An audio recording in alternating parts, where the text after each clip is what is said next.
Haleluya. Kita akan buka kitab Efesus ya. Efesus pasal kelima. Kita akan baca mulai ayat 14 ya. Sampai ke 21 aja lah.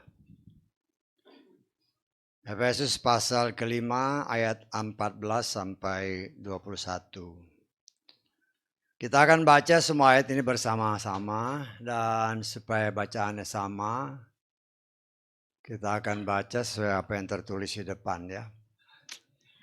Efesus 5 mulai ayat 14 sampai 21, kita baca bersama 3, 4. Itulah sebabnya dia berkata, bangunlah engkau yang tidur, dan bangkitlah dari antara yang mati, karena masih akan bersinar atasmu.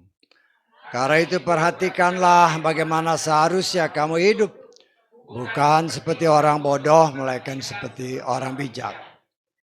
Serta menebus waktu, karena hari-hari ini adalah jahat. Karena itu janganlah kamu menjadi bodoh, melainkan pahamilah apa kehendak Tuhan.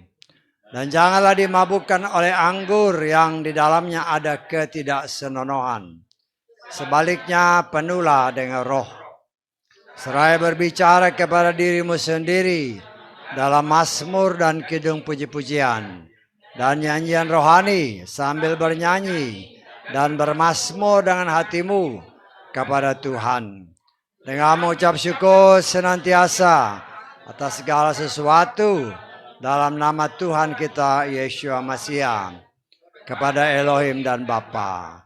Seraya saling menundukkan diri seorang terhadap yang lain dalam takut akan Elohim. Amin. Silakan duduk. Puji Bapa Yahweh, kita bersyukur oleh kasih kemurahan Tuhan. Kita telah memuji, menyembah, memuliakan, mengagung-agungkan Tuhan. Ucap syukur atas pernyataan-pernyataan Tuhan.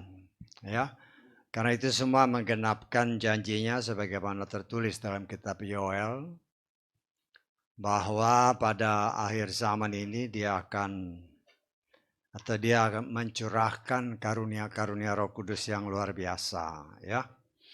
Dan kita mengucap syukur bahwa Tuhan pasti akan menggenapkan apa yang dia sudah nyatakan dengan caranya ya. Saudaraku yang dikasihi oleh Bapa Yahweh, kita bersyukur kebenaran firman yang kita baca ya. Kita harus mengimani bahwa ada tertulis ya. Berbahagialah orang yang membacakan, orang yang mendengarkan dan yang memelihara firman.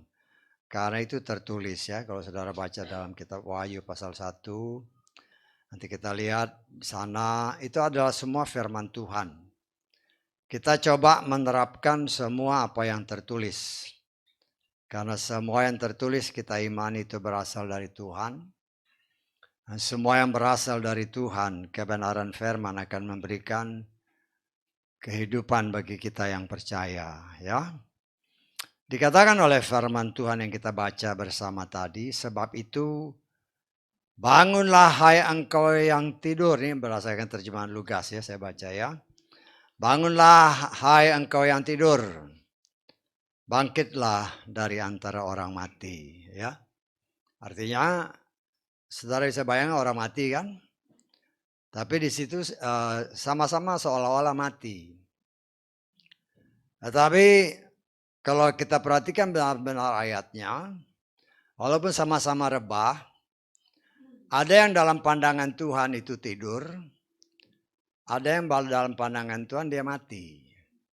Ya, siapakah itu yang tidur kan? Gitu kan? Siapa itu yang tidur? Nah, kita lihat ya. Kadang-kadang dalam terjemahan kita memang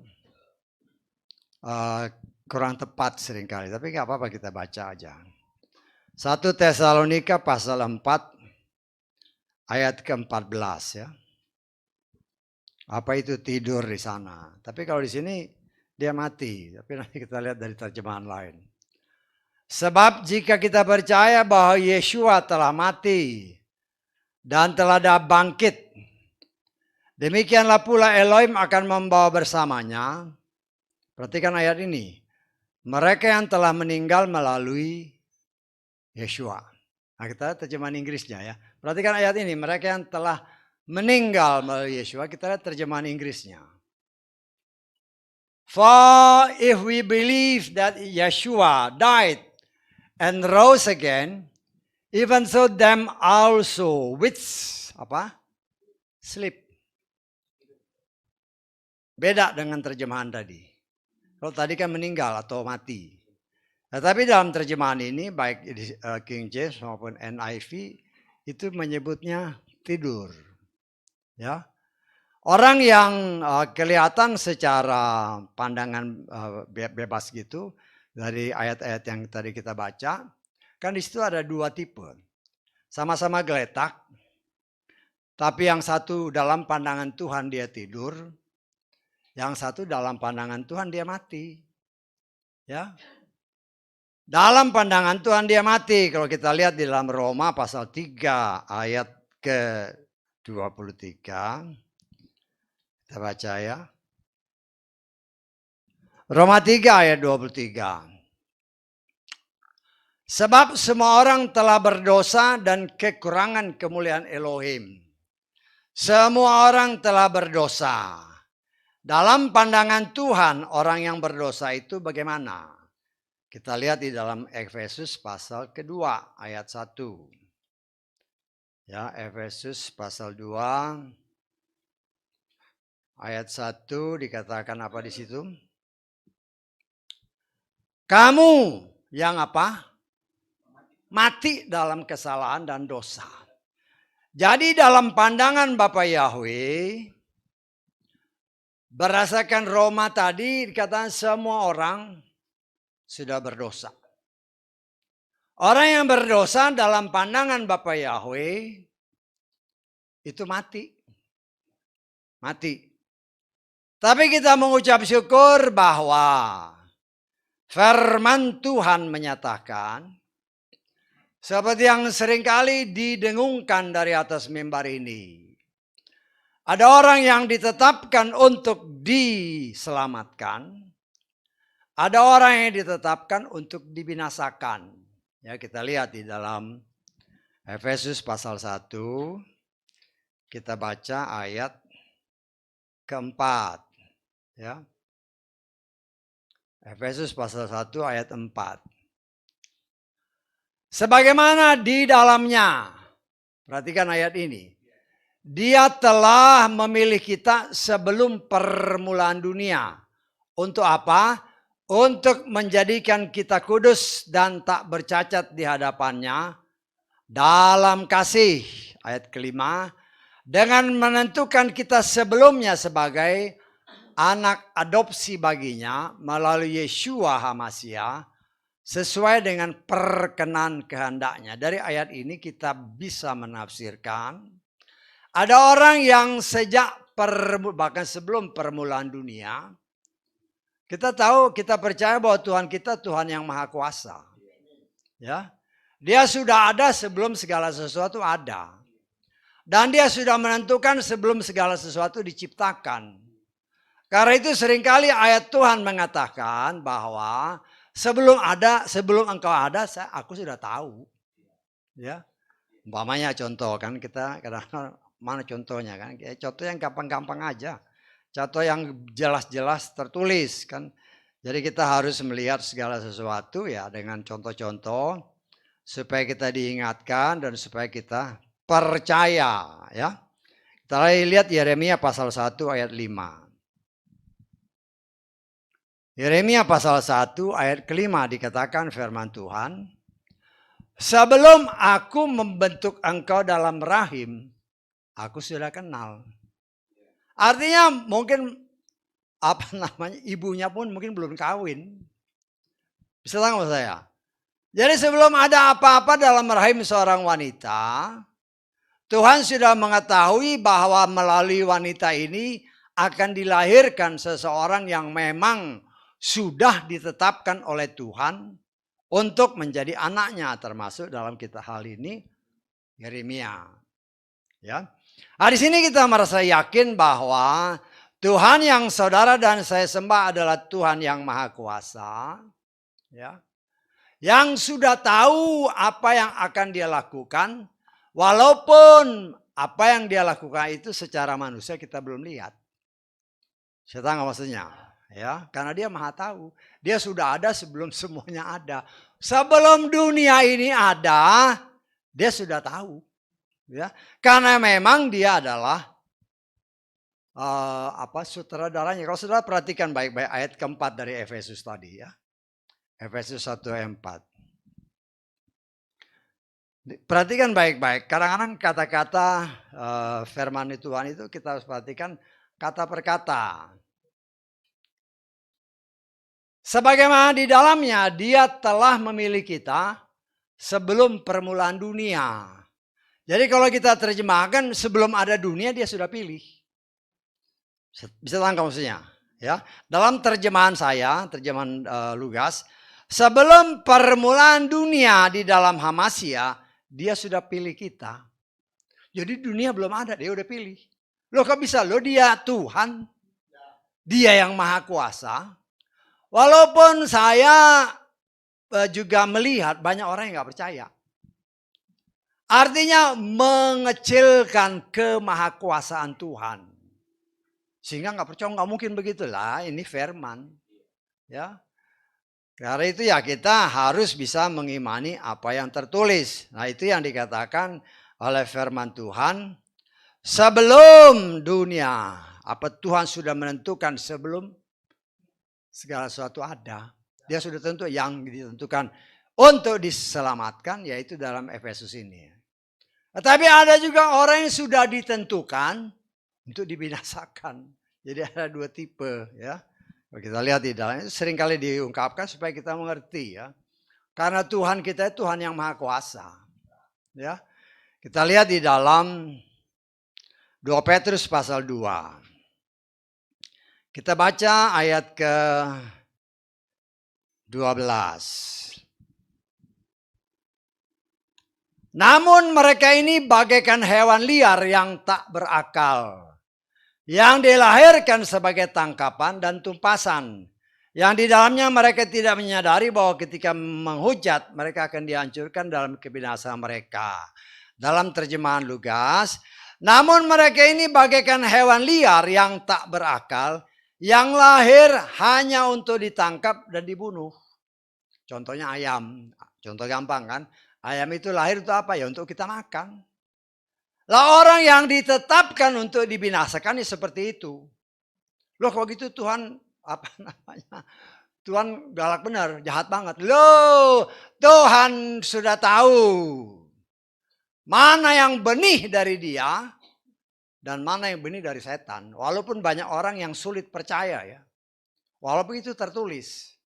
Ya dalam 1 Yohanes pasal ini ya nggak tahu kenapa Tuhan senantiasa ingatkan kata-kata ini supaya kita tahu bahwa di dunia ini ada dua benih. Kalau dikatakan Yesus seringkali mengungkapkan ada benih gandum, ada benih lalang.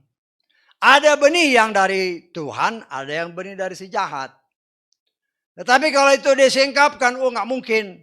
Banyak orang yang nggak percaya, tetapi firman Tuhan senantiasa terus menerus dinyatakan supaya kita diingatkan. Kita lihat 1 Yohanes pasal 3 ayat 10. 1 Yohanes pasal 3 ayat 10. Dalam hal ini anak-anak Elohim dan anak-anak si setan nyata. Ini firman bukan kata saya. Jadi di dunia yang jahat ini, kata firman Tuhan, ada anak Tuhan dan ada anak setan. Ya.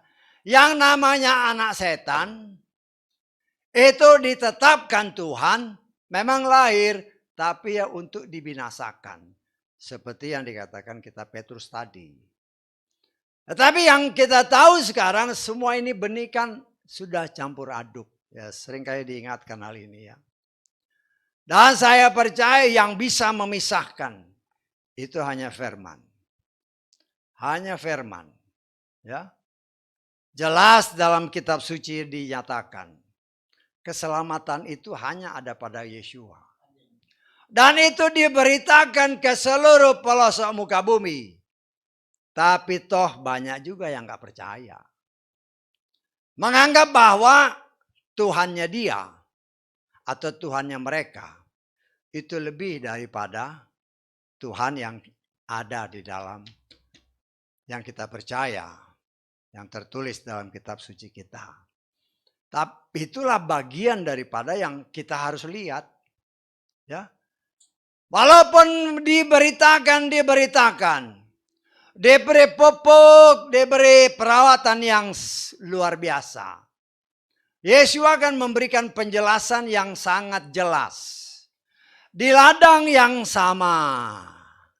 Ya. Ditaburkan benih-benih yang berasal dari Tuhan, yaitu benih gandum.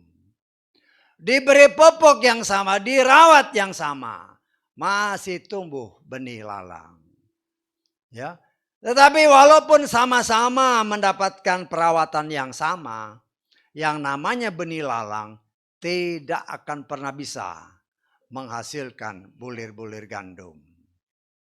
Nah, saudaraku yang dikasih oleh Bapa Yahweh, kalau kita kembali ke bacaan-bacaan yang tadi kita baca, ada yang kelihatannya semua kan rebah semua.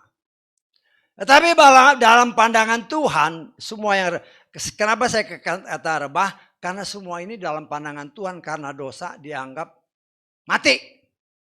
Ya, secara kasat mata ya kelihatannya mati semua. Semua mati kenapa? Karena dosa.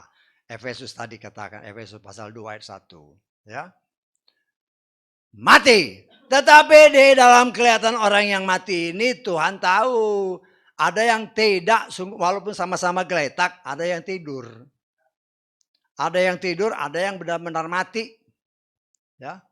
Orang-orang yang tidur ini adalah saya percaya dan saya mengimani bahwa mereka adalah umat Tuhan yang sudah ditetapkan untuk diselamatkan. Tetapi karena dosa mereka kelihatannya mati. Nah, saya percaya firman Tuhan menyatakan, ingat firman Tuhan itu harus saling berkaitan satu sama lain. Ketika kebenaran firman dinyatakan, ketika nama Tuhan dinyatakan, telinga yang saudara dan saya miliki mendengar ada suara, mendengar ada nama yang kudus, mendengar ada firman, ada tertulis, iman datang dari pendengaran. Dan itu adalah bagian daripada anugerah. Karena tidak semua orang memiliki iman. Ya, kalau dia memiliki iman berarti itu anugerah. Ya. Dikatakan oleh firman Tuhan, kita lihat di dalam 1 Korintus pasal ke-12. Kita lihat ayat 9. Dan kepada orang lain oleh roh yang sama dianugerahi iman. Ya, jadi tidak semua orang punya iman. Walaupun berita Injil diberitakan seluruh pelosok muka bumi untuk menggenapkan apa yang Yeshua sendiri sudah nubuatkan, bahwa kesudahan segala sesuatu itu hanya akan terjadi. Salah satu syarat yang harus dipenuhi adalah Injil kerajaan ini harus diberitakan ke seluruh pelosok muka bumi. Berasal kita Matius pasal 24. Kita lihat ayat ke-14. Matius 24 ayat 14. Dikatakan oleh firman Tuhan, Injil kerajaan ini akan diberitakan ke seluruh dunia dan kesaksian bagi semua bangsa. Kemudian baru datang kesudahannya. Ini nubuatan yang Tuhan Yeshua berikan sebagai tanda-tanda kedatangannya. Ya, dan kita melihat dengan kecanggihan teknologi yang saat ini dimiliki oleh manusia, Walaupun orang-orang yang ada di pulau-pulau yang terpencil. Dengan cara Tuhan yang luar biasa. Berita Injil sampai kepada mereka. Ya nggak usah jauh-jauh lah cerita Indonesia lah. Negara Indonesia kan. Salah satu proyek pemerintah. Untuk mendirikan stasiun-stasiun pemancar-pemancar. Sehingga dengan jaringan komunikasi yang ada, internet dan sebagainya, bisa mencapai sampai ke seluruh pelosok muka bumi. Ya, tapi ya setan punya campur tangan, uangnya dikorupsi. Lo kan ketahui kan, uangnya kan dikorupsi itu. Itu kan buat bikin menara-menara itu kan untuk pemancar ke kemana-mana. Itu salah satu tindakan setan. Untuk mencegah apa yang tertulis dalam kitab Matius ini. Tetapi apa yang tertulis itu harus terjadi. Ya, dan kita mengucap syukur. Itu memang kita melihat dan kita merasakan. Penggenapan demi penggenapan itu pasti terjadi. Lah dengan disebarnya berita Injil. Ya. Saya katakan tadi iman itu anugerah. Walaupun orang mendengar nama Yahweh, mendengar nama Yeshua, ada tertulis mereka punya telinga, tapi nggak dengar. Ya, mereka punya mata, tapi nggak lihat. Itu untuk menggenapkan apa yang dikatakan oleh firman, itu terjadi sekarang. Walaupun orang mendengar, katakanlah orang-orang Kristen mendengar nama Yahweh, malah bilang, oh itu sesat. Lah. Ya, kalau ditanya sesatnya di mana, mereka juga bingung. Karena hanya dengar-dengaran dari pemimpin-pemimpin itu aliran sesat Yahweh. Ya, kalau ditanya, kamu ngerti nggak haleluya? Ya, jawabannya kalau kita tanya mereka, haleluya itu apa? Puji Tuhan. Ya, itu bahasa apa? Bingung mereka. Banyak yang karena tidak mau menyelidiki firman. Harusnya dicek, haleluya itu apa sih? Bahasa mana sih? Kenapa harus saya katakan begitu? Karena di sorga jelas-jelas dikatakan oleh firman Tuhan. Suara orang banyak mengatakan haleluya. Berdasarkan Wahyu pasal 19 ayat 1. Loh kita harus cek, kenapa di sorga itu dibilang haleluya? Tetapi banyak orang yang, sebodoh amat. Padahal itu sangat menentukan. Kalau seandainya mereka tercelik, tapi ya itulah punya telinga tapi nggak dengar. Kenapa? Karena mereka sudah ditentukan seperti ayam lahir untuk dipotong nantinya. Apakah Tuhan kejam? Tuhan tidak kejam. Ya, karena memang ada banyak benih. Ya, karena sekarang kan benih nyampur-campur kan. Ada benih Tuhan dalam satu pribadi manusia. Di situ ada benih Tuhan, di situ ada benih setan. Ya, orang yang jahat sekalipun, jahat dalam pandangan manusia, masih memiliki kasih. Betul enggak? Dia sama anaknya, dia sayang anaknya. Artinya masih ada karakter Tuhan di situ. Tetapi kita melihat itulah suatu gambaran yang saya katakan itu adalah kebenaran. Dalam satu pribadi manusia, di situ ada benih Tuhan, tapi ada benih setan. Mana yang paling unggul? Kalau yang lebih unggul adalah DNA dari Tuhan. Maka ketika firman dia dengar, itu akan membuat apa yang tertulis dalam Roma pasal 10 ayat 17. Iman datang dari pendengaran, itu terjadi. Nah ketika iman itu tumbuh, lah disitulah mulai bekerja. Suatu kerinduan untuk kita mencari akan kebenaran yang lebih lagi, dan lebih lagi. Nah, kita melihat kan kalau orang sudah mulai dengar itu kan ada kerinduan. Saya percaya kita semua. Ya dulunya kan kita saya mulai mengenal dengan benar itu ya Kita mulai cari-cari benar-benar, kita mulai perkenal kepada jemaat tahun 99. Ya, 99 karena itu kan ada waktu itu kalau saya nggak salah ada seminar yang salah satu pembicaranya ya atau penulisnya ya Pak almarhum seorang dokter Suradi. Saya baca itu saya langsung tertarik. Kenapa saya tertarik? Karena lama sebelumnya kalau kita baca-baca, memaikan baca-baca bahasa Inggris kan. Kadang-kadang kan ada kamus khususnya kayak kamus Webster ya, bahasa Inggris. Kalau kita baca, kita cari Allah itu apa sih? Di situ ditulis, ini adalah Muslim's God, bukan Tuhannya orang Kristen. Di situ timbul ya karena iman itu, timbul kerinduan untuk semakin menggali lebih dalam. Sehingga ketika waktu itu anak saya yang paling besar dia bawa hasipannya ada seminar itu kan. Saya baca, saya langsung terima. Dari situ timbul kegairahan untuk lebih dalam menyelidiki.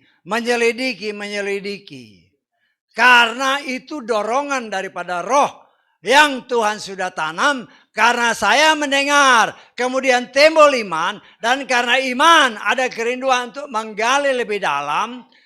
Untuk kita mengenal Tuhan kita itu siapa. Banyak orang yang menamakan orang beragama tetapi tidak mengenal Tuhannya dengan benar. Khususnya orang Kristen, kita nggak usah bicara orang lain lah. Ya, kalau kita kenalin nama Bapak Yahweh aja di tengah keluarga besar kita. Ya, kalau kita ngomong nama Bapak Yahweh, ya mereka paling cuma mesem-mesem doang. Mesem-mesem bahkan mungkin menolaknya. Apalagi kalau dibilang, oh ini ada anak setan, ada anak ini. Nggak percaya, bahkan nolak. Padahal itu tertulis. Ya. Di situ kita melihat reaksi manusia berbeda. Tetapi karena bagi saya, karena saya percaya firman, ya firman itu yang saya imani. Kalau Tuhan bilang ada anak Tuhan dan ada anak setan, itu harus bisa dibuktikan. Dan kita mengucap syukur dengan cara Tuhan yang luar biasa. Kita sudah belajar dari kitab Kejadian 1 pasal 1 ayat 1. Dan sekarang sudah mencapai pasal berapa? 35 atau 36. Tuhan buka siapa itu si Kain. Tuhan buka semuanya. Walaupun orang banyak komentar macam-macam. Ya nggak jadi masalah, itu wajar aja. Wajar aja. Tidak bisa dibuktikan kalau Kain itu anaknya Adam. Tidak ada ayatnya. Sama sekali nggak ada ayatnya. Bahkan dari daftar keturunan yang tertulis di dalam kitab Tawari maupun Kejadian pasal 5, di situ tidak disebutkan bahwa Kain itu anak Adam. Tidak ada ayatnya. Tidak ada ayatnya. Tetapi disitulah kita melihat rahasia-rahasia yang begitu besar. Oleh kemurahan Tuhan kita dibuka. Ya tergantung orang mau percaya apa enggak. Walaupun saya yakin, saya lihat juga banyak yang antara percaya dan tidak percaya. Ya. Tapi saya mengucap syukur itu memang buat pengetahuan bahwa apa yang tertulis itu adalah kebenaran. Karena itu kita pun harus berjuang. Sehingga benih-benih si setan yang memang masih ada di dalam setiap pribadi kita itu harus dipangkas habis. Bahkan dicabut sampai ke akar-akar. Dan itu hanya akan terjadi apabila kita menanam kebenaran firman di dalam hati. Ya kita bisa belajar dari kehidupan sehari-hari. Contoh kehidupan sehari-hari. Ya kebetulan tanah itu kan di rumah kan. Ada tanah ya lumayan lah ya.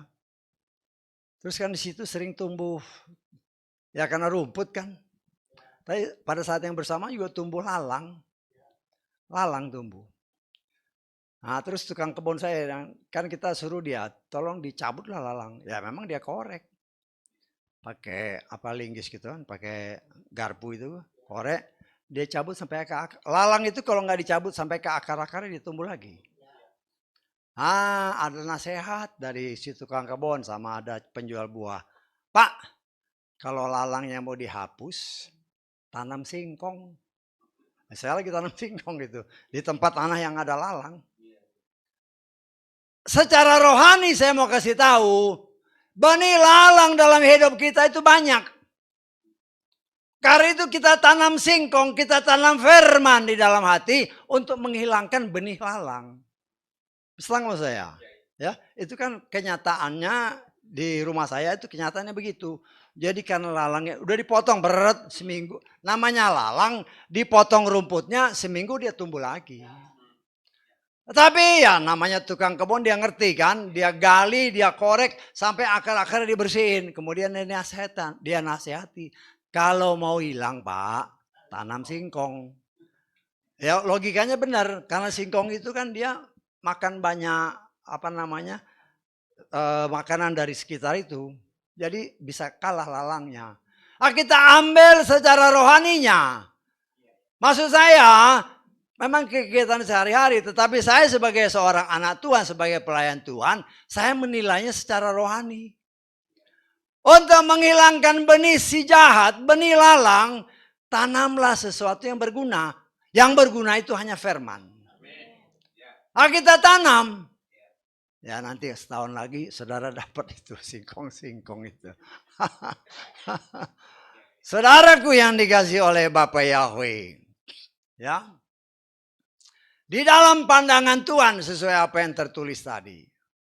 Orang-orang yang sudah ditetapkan untuk dibinasakan, itu dalam pandangan Tuhan mati. Tetapi orang-orang yang ditetapkan untuk diselamatkan, memang karena dosa dia tidur. Karena itu dikatakan oleh firman, bangun. Bangun dari tidurmu.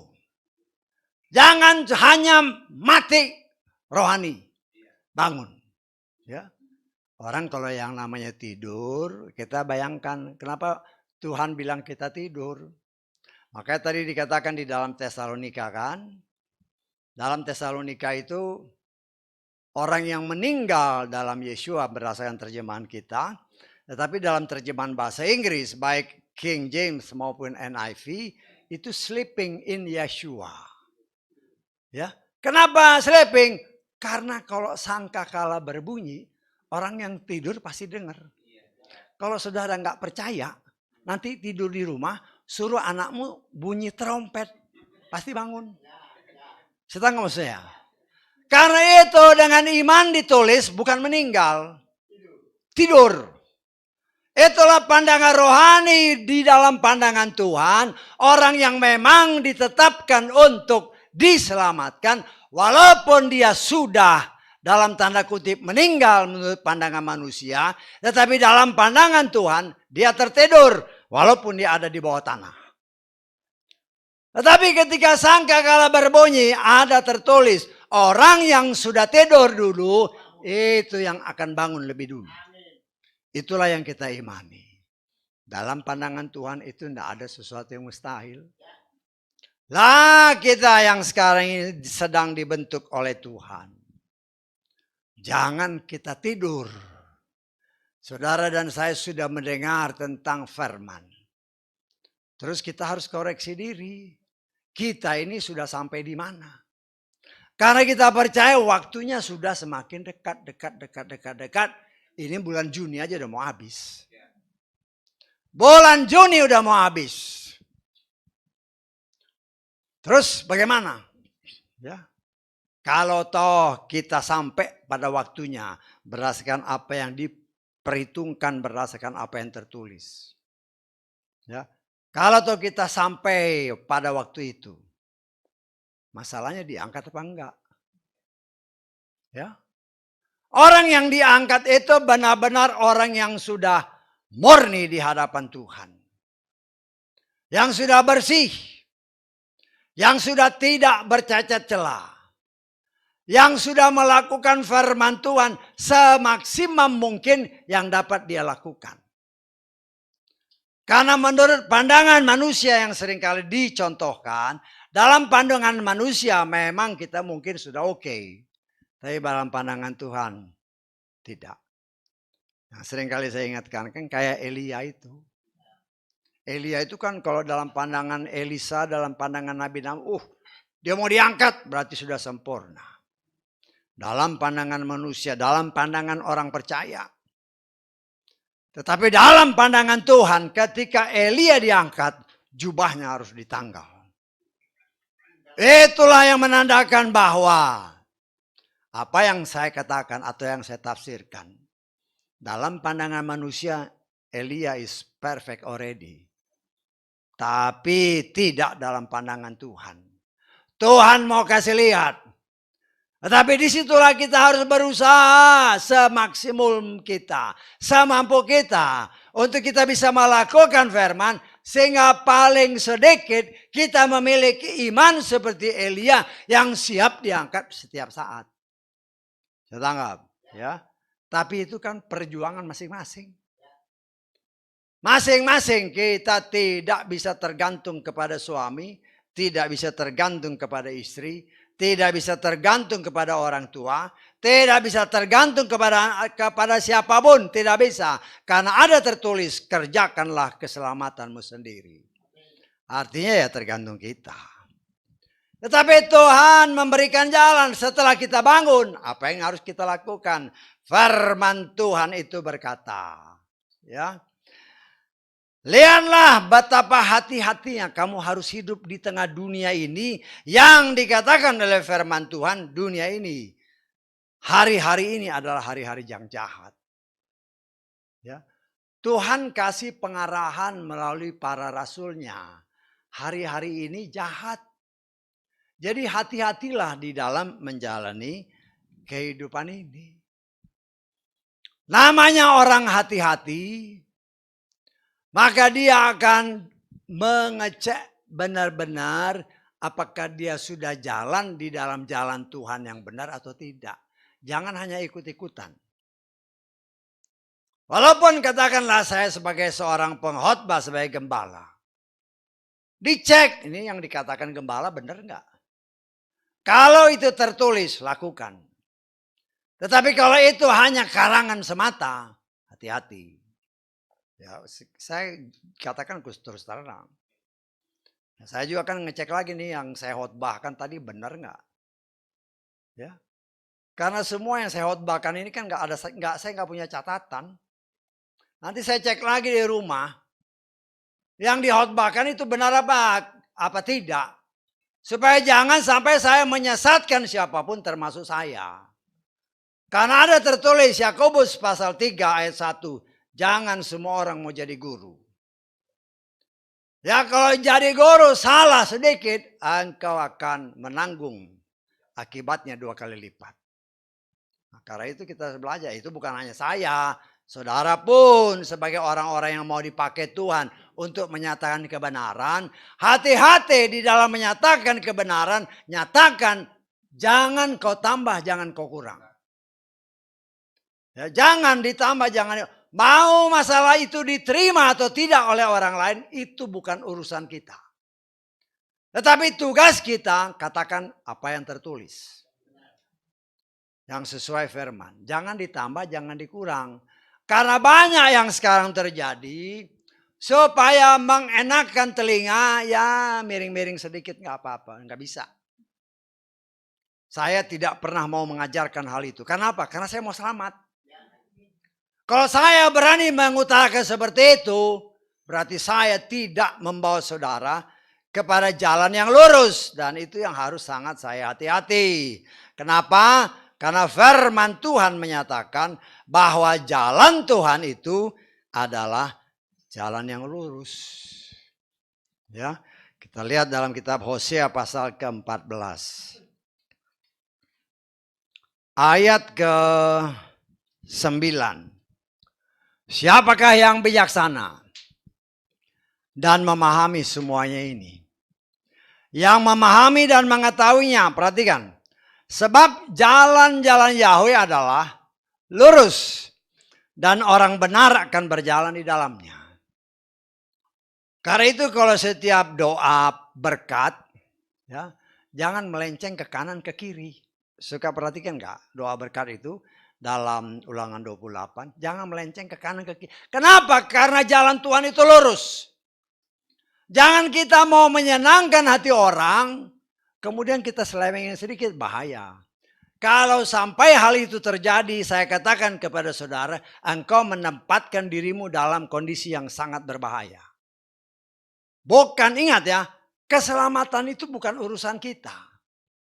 Kewajiban kita memberitakan berita yang dapat menyelamatkan. Tetapi kalau mulai melenceng sedikit, berbahaya. Ya. Tetapi kalau kita berani menyatakan apa adanya, maka firman itu yang bekerja, bukan kita. Bisa tanggap? Firman itulah yang merubah, termasuk kita. Kita ini dirubah oleh firman.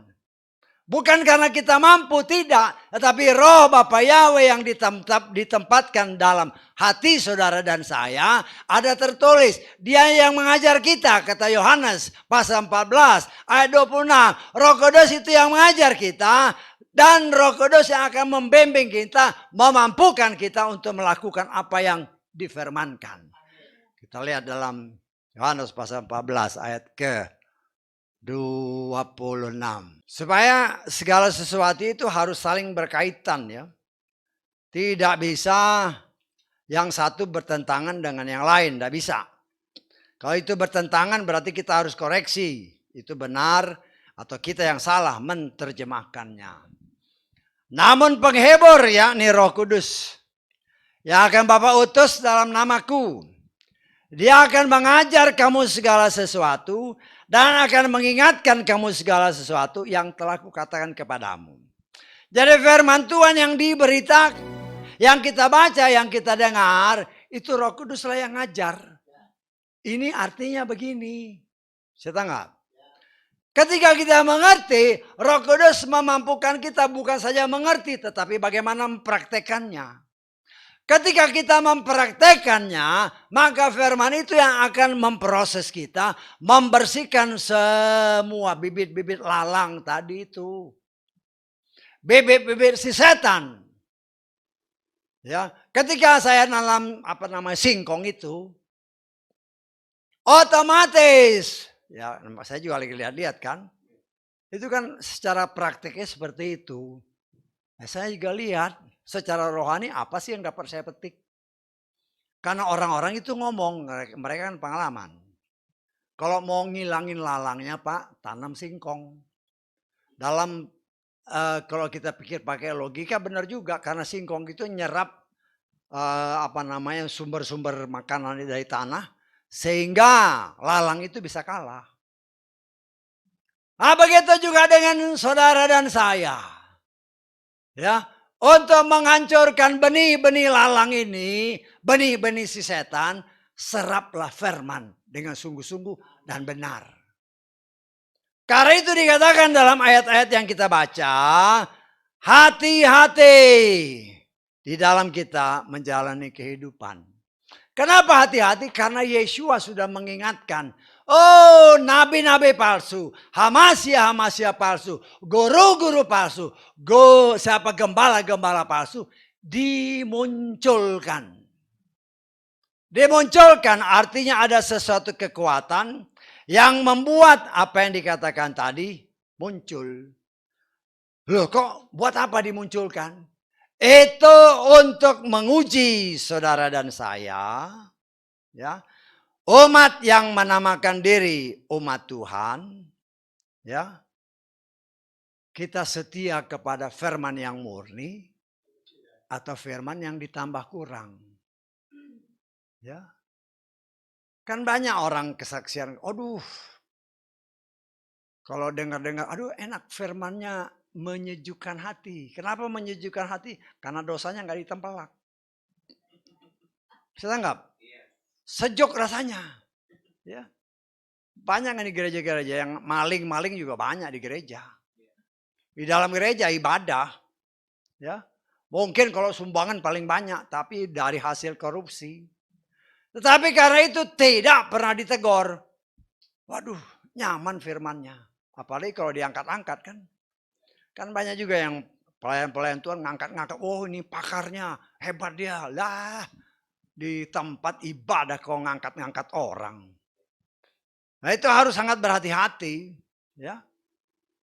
Kita harus berani menyatakan A adalah A, B adalah B. Nah kita sebagai orang-orang yang melayani, saya mengajarkan kepada saudara, mungkin sekarang saudara dengar. Tetapi kalau engkau dipakai Tuhan di luar sana, mungkin melayani keluargamu, engkau berbicara dengan keluargamu, jangan kau tambah dan kau kurangi firman. Berani kau tambah, berani kau kurang, engkau menempatkan dirimu di ujung tanduk. Karena Tuhan kan menyelidiki segala sesuatu. Dia mau kita mempraktekkan apa yang difirmankan itu dengan pertolongan Roh Kudus kita mengerti, sehingga karena kita mengerti dengan benar, kita mempraktekkannya dengan benar. Kalau kita mempraktekkan itu dengan benar, maka semua bebet-bebet si jahat itu sampai ke akar-akarnya akan tercabut dan dimusnahkan oleh firman, bukan karena kita. Ya. Sehingga dengan demikian, tanpa kita sadari, hidup kita pun semakin hari semakin disempurnakan oleh Tuhan. Sampai waktu yang sudah Tuhan tetapkan. Sehingga ketika waktu sangkakala berbunyi, karena kita dipandang layak, Dia akan mengangkat kita. Walaupun mungkin dalam pandangan manusia ini, kan mungkin ya, mungkin saudara mungkin pernah dengar, ngapain ke gereja? Sok ke gereja lu. Nah, kan enak gitu. Sok suci. Kita ini bukan sok suci. Kita bukan sok kudus. Tetapi kita mau suci dan mau kudus. Kesucian dan kekudusan hanya dapat terjadi apabila firman Tuhan bekerja dalam hidup kita. Dunia dengan segala ejekannya. Ya, sok suci ke gereja mau ngapain? Tingkah lakumu masih seperti itu jadi surut. Lah justru ya kadang-kadang kan ada gereja-gereja. Kamu masih kelakuan yang gak benar, jangan ke gereja dulu lah. Yesus berkata, orang yang sakit itu yang perlu ke gereja. Jangan orang yang sakit disuruh di rumah. Bagaimana ini? Karena ada pengajaran-pengajaran seperti itu. Kamu masih berdosa. Kamu masih ini, kamu di rumah aja dulu. Merenungkan dirimu di rumah. Kelihatannya hebat, tetapi bertentangan dengan firman. Karena ada tertulis, yang butuh tabib itu orang sakit, bukan orang yang gak sakit. Yang butuh firman adalah orang yang berdosa, bukan orang yang menganggap diri tidak berdosa. Nah, hal-hal seperti ini, saudaraku yang dikasihi oleh Bapa Yahweh. Itulah jebakan-jebakan yang diizinkan Tuhan muncul. Supaya kita pun sangat berhati-hati. Karena memang firman Tuhan katakan, dunia ini semakin jahat. Ya, semakin jahat. Ada orang kan yang pakaiannya bagus segala macam kan. Ya dulu waktu sering-sering masih muda-muda dulu lah. Masih sering naik-naik bus gitu kan. Apalagi waktu itu saya tinggal di daerah Priok sana kan. Sering naik Priok terus kan suka naik bus kan. Dulu stasiun bus masih di Lapangan Banteng. Nah itu ada daerahnya. Dari Banteng sampai ke daerah Bypass yang dekat Jalan Pramuka. Itu suku-suku tertentu yang pegang. Copet. Nanti dari perapatan Bypass sampai ke Priok itu ada lain lagi. Nah, kita melihat di sini, ya.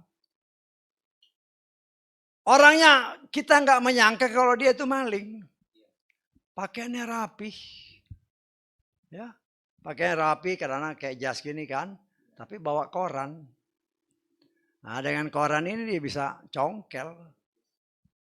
Memang cepat sekali karena saya pernah ada orang karena kan berdiri kan waktu itu kan. Dia ambil saya pegang tangan, ada apa Pak? Saya lihat tangannya kosong, padahal dia ngambil jam gitu. Cepat sekali. Wah saya heran juga, waduh. Dalam hati saya kalau dikeroyok nih kan itu mereka geng. Paling sedikit satu bus itu satu di depan, satu di belakang, dua di tengah. Paling sedikit 4 orang. Ya. Memang cepat. Saya tangkap tangannya karena saya lihat dia ngambil kan. Ambil tuh saya pegang, kan dia gantung gini, saya pegang tangannya. Oh Pak, saya lihat kosong tangannya. Oh nggak apa-apa.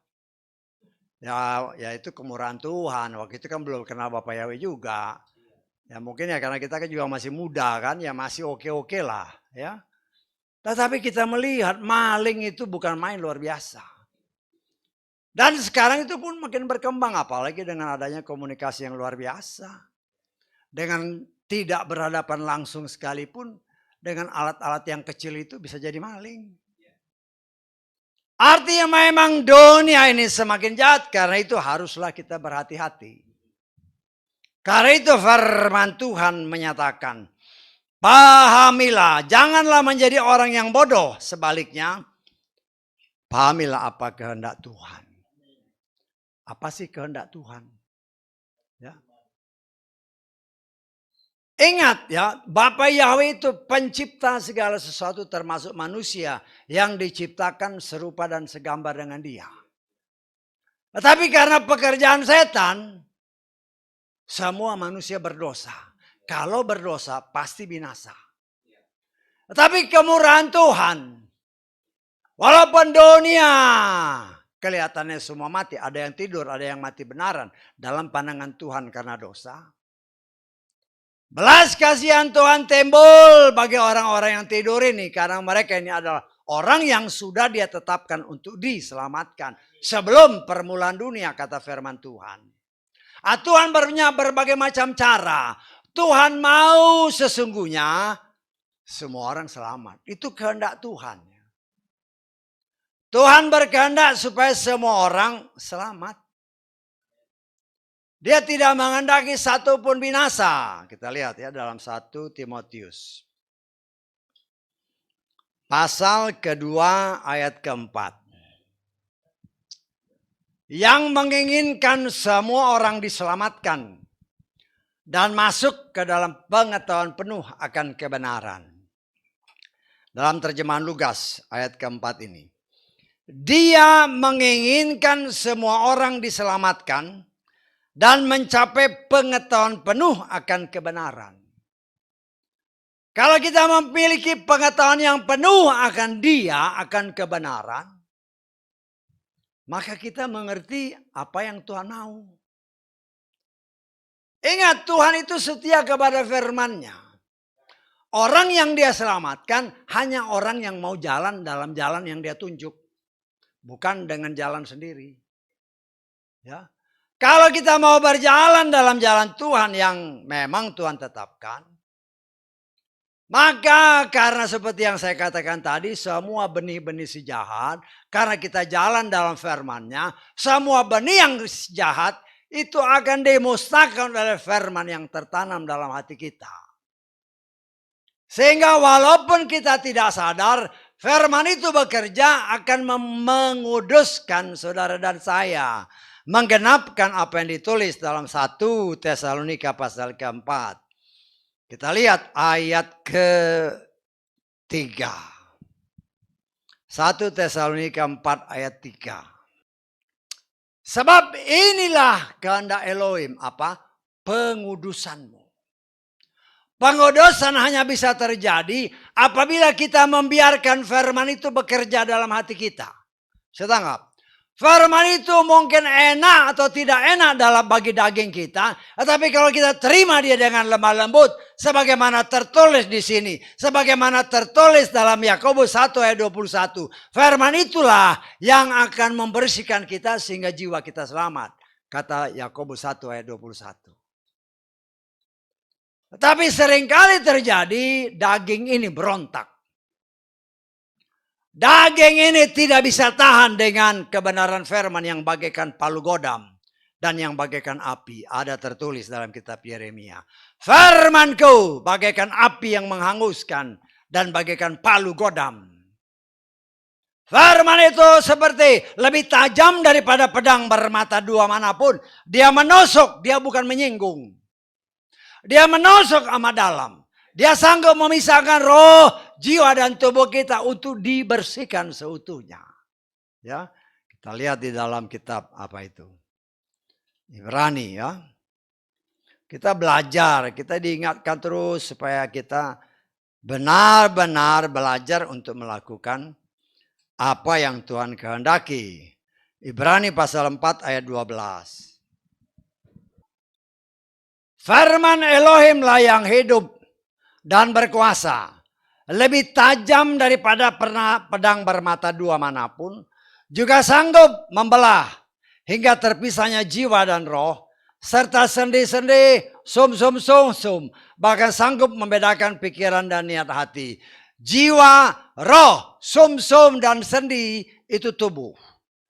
Jadi tubuh, roh dan jiwa saudara dan saya itu dibersihkan oleh firman Tuhan. Dia tusuk, bukan disinggung. Tapi orang disinggung juga udah marah. Ya. Dan kita harus bisa, ya bagi saya sebagai orang pelayan, sebagai pelayan Tuhan, kita beritakan aja. Tidak ada maksud untuk menyinggung, tapi firman itu memang akan menusuk siapapun, baik yang mendengar maupun yang memberitakan. Semua kita dibersihkan oleh firman. Terlebih pada zaman ini, zaman akhir. Sehingga yang waktunya semakin hari semakin mendekat. Apalagi yang kita tunggu.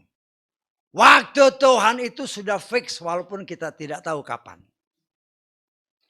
Kalau saudara dan saya ada orang pilihan yang ditetapkan untuk diselamatkan. Dia punya cara untuk menyelamatkan kita. Walaupun kita mungkin gak bisa terima. Ya, Tuhan punya cara. Berbagai macam cara. Karena dia ingat Tuhan itu setia kepada firman-Nya. Kalau seseorang sudah ditetapkan untuk diselamatkan, dia punya cara untuk menyelamatkan. Walaupun orang itu mungkin keras. Walaupun dia kepala batu, bebal kata firman Tuhan. Orang bebal sesuai dengan deskripsinya adalah orang yang keras hati, kepala batu dan tidak bisa menerima nasihat. Itu bebal. Dan banyak orang bebal, sama seperti orang Israel dikatakan, kamu bebal.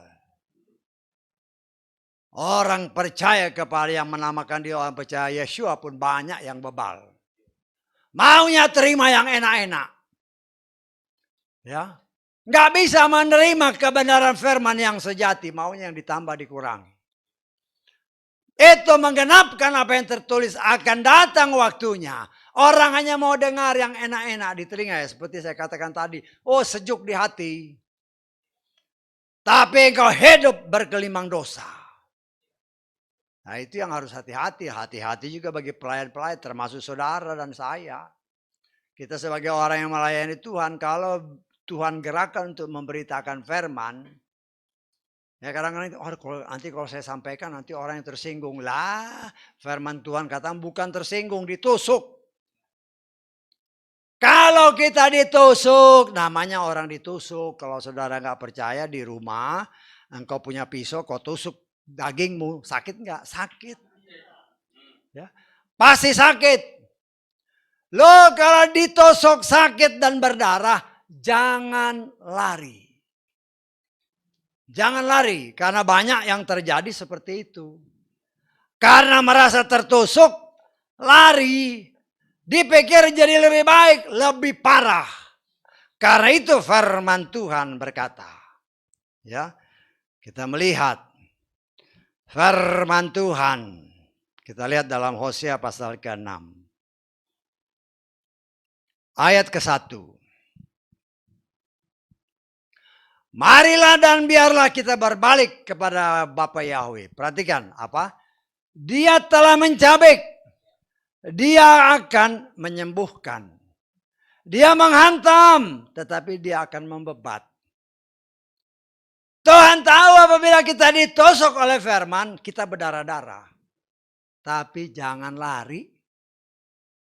Engkau lari, saya mau berdiam diri dulu. Semakin kau berdiam diri, pikiranmu melayang ke sana kemari, dimanfaatkan oleh si setan. Engkau lari, kau menjauh dari Tuhan yang gak bisa dibebat. Gak bisa dirawat oleh Tuhan. Artinya Tuhan tahu terlebih zaman sekarang orang ditusuk firman lari. Tetapi Tuhan ingatkan engkau lari, engkau semakin parah. Bukan semakin baik, tetapi semakin jahat dalam pandangan Tuhan. Nah, kadang-kadang saya melihat juga banyak orang-orang yang seperti itu. Ya, tetapi kalau kita lihat, kenapa bisa begini? Kadang-kadang kita evaluasi lagi, oh ternyata dia begini. Ternyata dia, ya biarin aja lah. Artinya kita bukan menghakimi, kita hanya menilai aja. Kita hanya bisa berdoa, Tuhan tolong selamatkan. Loh kenapa dia bisa lari, kenapa dia bisa menyangkali Tuhan. Ternyata dia menolak ini, menolak ini. Loh ya sudah biarin aja. Ya.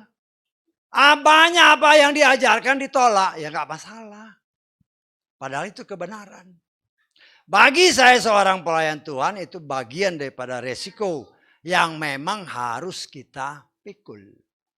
Karena kita berani menyatakan kebenaran, apa yang mungkin menegur ataupun menusuk orang gak terima ya itu ya wajar aja.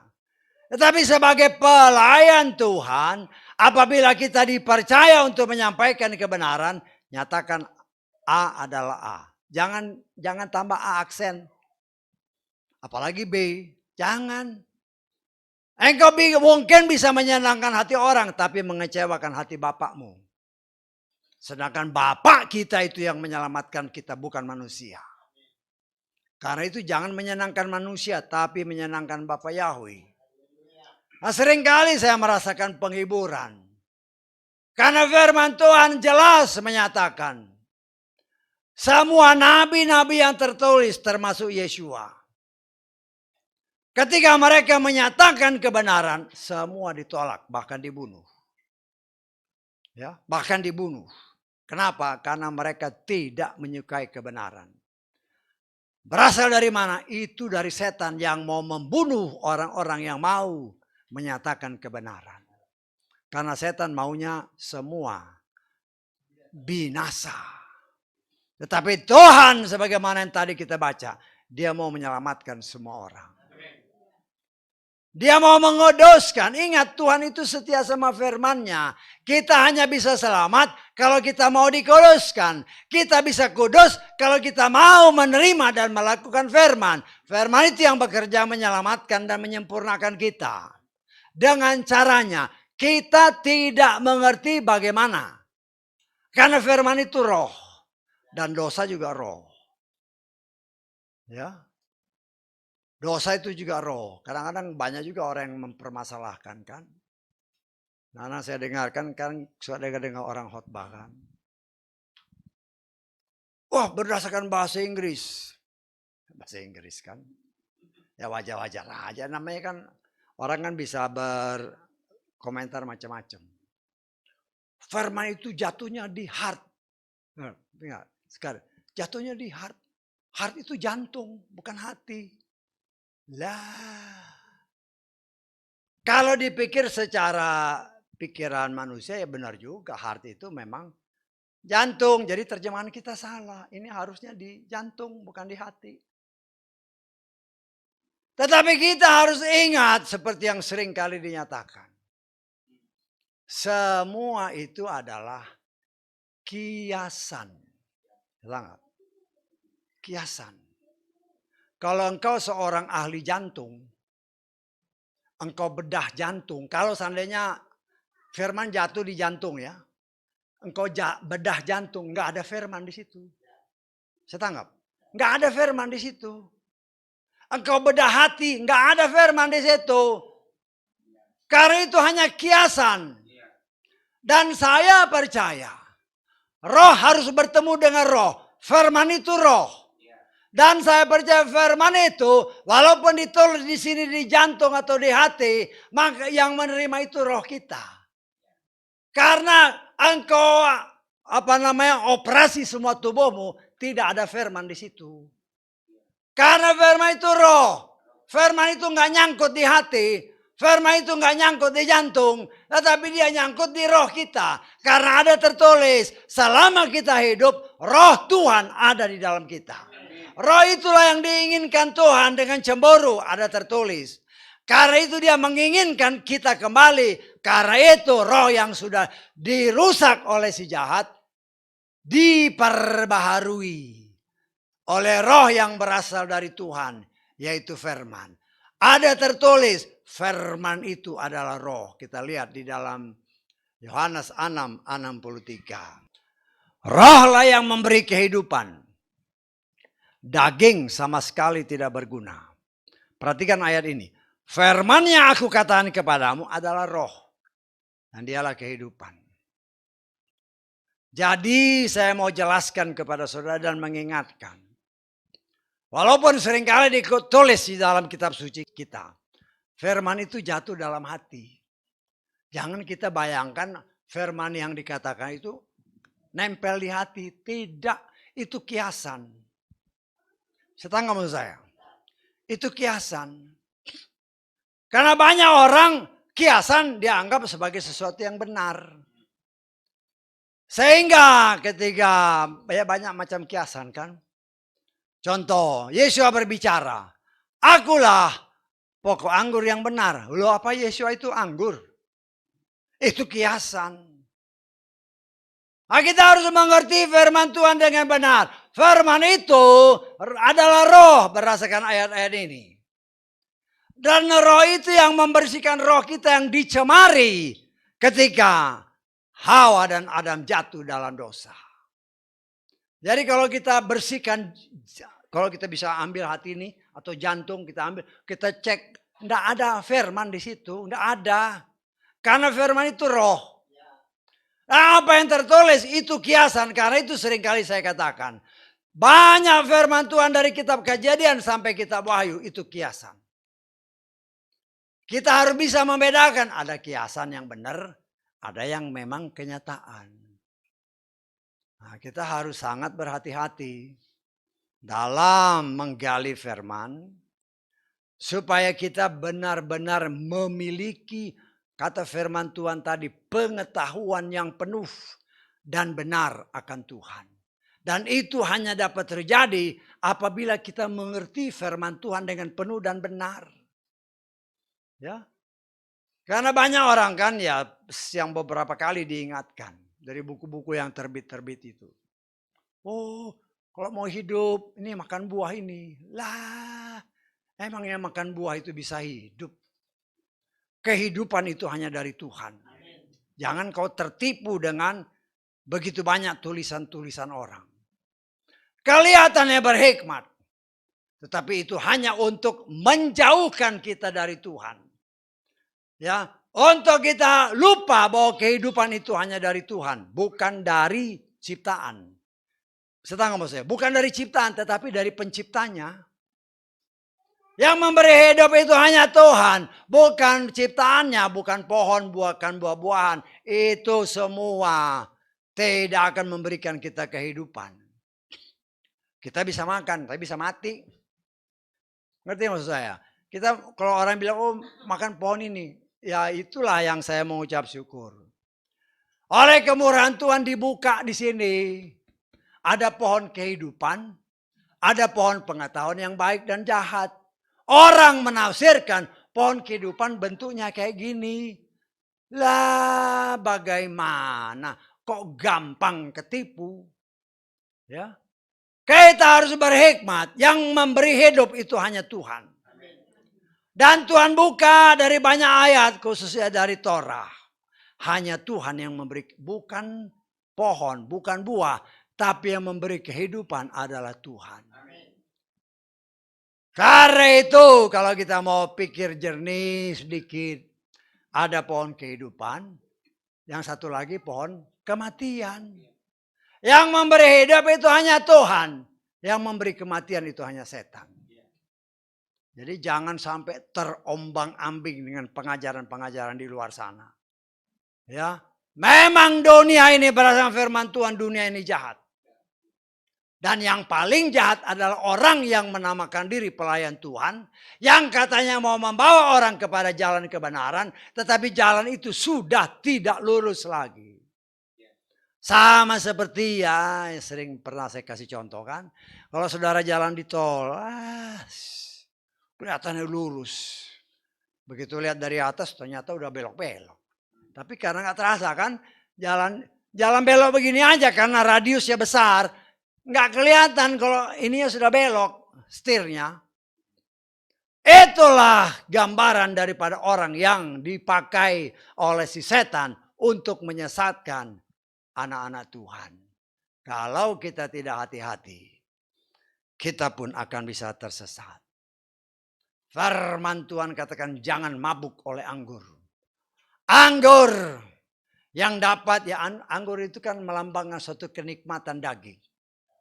Yang memang banyak ditawarkan oleh yang namanya menamakan diri pelayan Tuhan, tapi diperalat oleh setan. Inilah yang sering kali saya katakan kuda putih dalam Wahyu pasal ke-6. Di luar sana banyak menganggap Wahyu pasal 6 itu Yesua. Tapi di tempat ini dikatakan itu setan.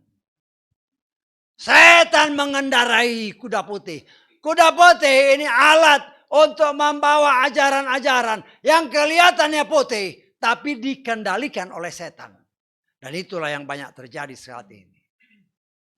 Sehingga kalau kita tidak hati-hati, ya udah namanya dibawa setan. Pasti membawa kepada kebinasaan.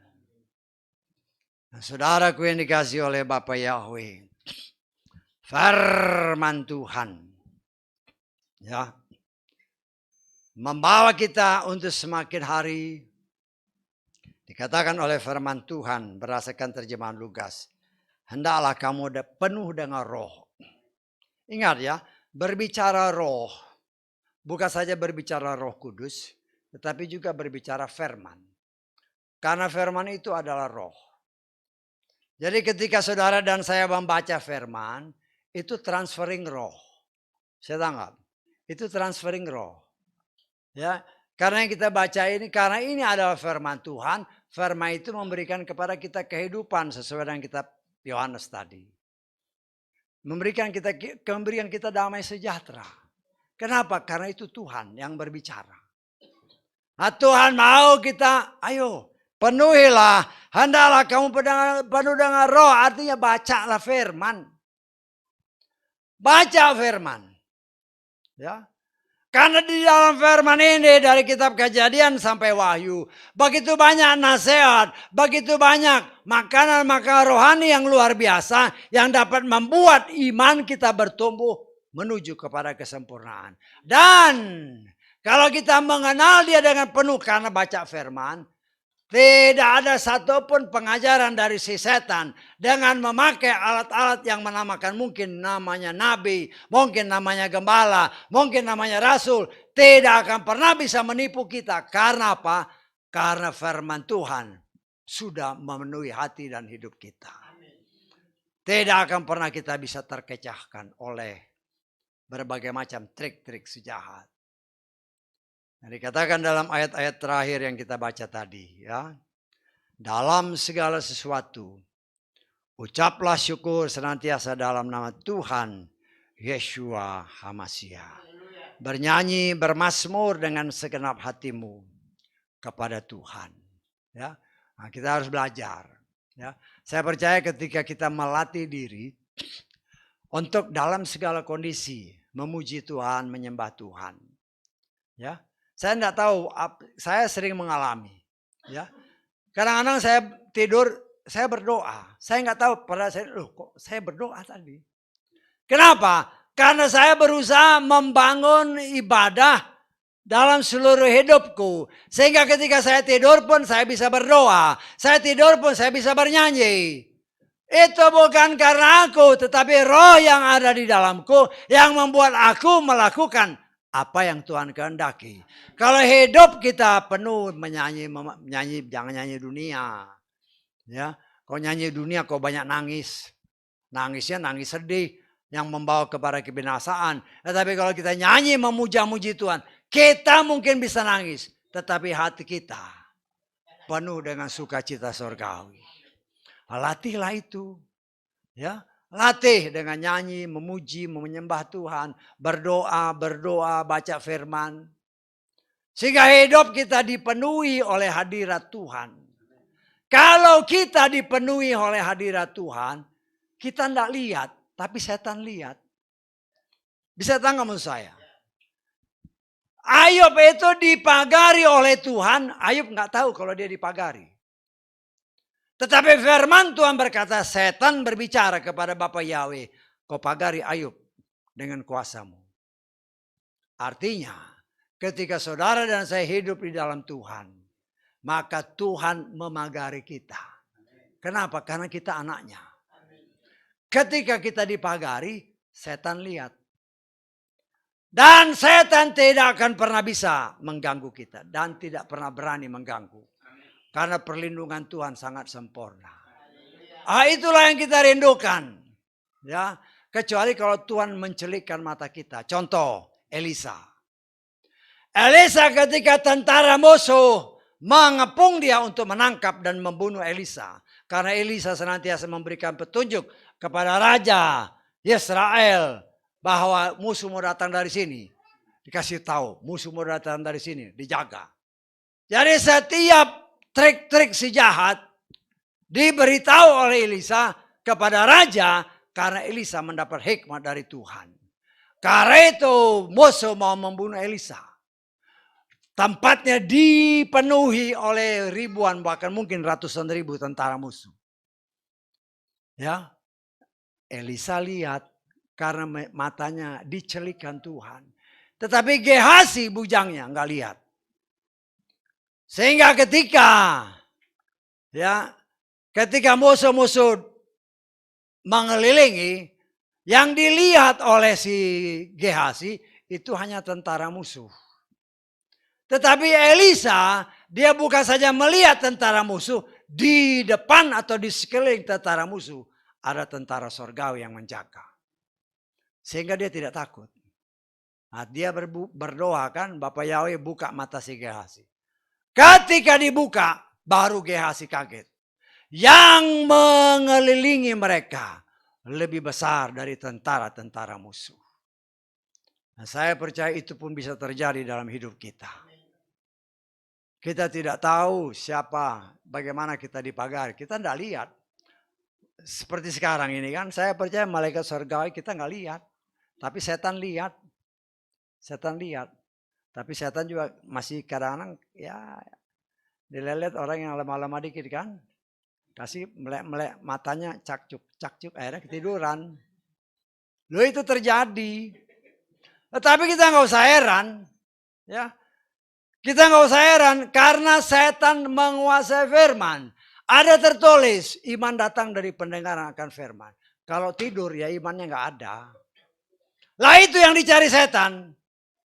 Nah, kita hanya bisa berdoa. Karena itu kan seringkali saya bilang kan. Ada yang tidur sebelahmu colek aja. Kita bukan juru selamat. Tapi kita mengerti firman. Kalau orang tidur dia nggak dengar firman. Kalau dia nggak dengar firman, iman yang nggak bertambah. Kalau iman yang nggak bertambah, jangan-jangan orang ini tidak dirancangkan Tuhan untuk diangkat. Nah itu yang kita harus hati-hati. Nah, kita sebagai sesama anak-anak Tuhan, semampu kita lihat sebelah mulai ya. Karena pernah ada kan, ini firman ada Alkitab ditaruh di pangkuan. Ya, pangkuan ini buka.